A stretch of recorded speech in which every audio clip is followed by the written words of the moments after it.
Las vacunas de ARN mensajero, como la de Pfizer, BioNTech o la vacuna de Moderna, son vacunas que lo que hacen es, mediante la vacuna se introducen las instrucciones para que nuestro cuerpo genere una partícula del virus. Es una partícula totalmente inefectiva del virus, en este caso de la que da nombre al coronavirus, de la corona o spike, de tal manera que nuestro sistema inmune, al reconocer esta partícula viral, genere anticuerpos contra ella.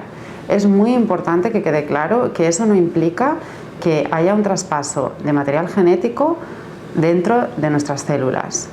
Simplemente lo que se introduce a través de la vacuna son las instrucciones para generar una parte no infectiva del virus que estimule la inmunidad, pero en ningún caso se incorpora a nuestro material genético. Las vacunas de vectores, como la vacuna de AstraZeneca-Oxford, en estas vacunas lo que ocurre es que se administra una versión debilitada de un virus diferente del SARS-CoV-2, pero que incluye dentro una parte del material genético de este virus.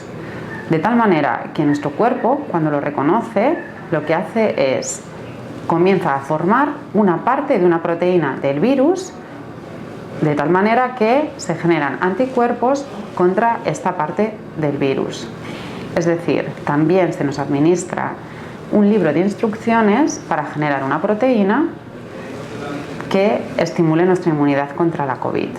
Pero en este caso, este libro de instrucciones se administra vehiculado por un virus que está debilitado. Esto significa que este virus no tiene capacidad infectiva y la proteína que se produce a partir de él tampoco tiene capacidad infectiva. De hecho, se puede administrar a personas que tengan las defensas bajas. Lo que sí que ocurre es que si entramos en contacto con el SARS-CoV-2, tendremos ya esta memoria inmunológica que hará que desarrollemos anticuerpos para luchar contra la enfermedad. Las vacunas realizadas con subunidades proteicas, se nos va a administrar una parte de una proteína del virus que en ningún caso se va tampoco a incluir dentro de nuestro material genético y tampoco en ningún caso en sí misma es infectiva, sino que lo único que hace es estimular nuestras defensas para que si entramos en contacto con el SARS-CoV-2 no desarrollemos la enfermedad.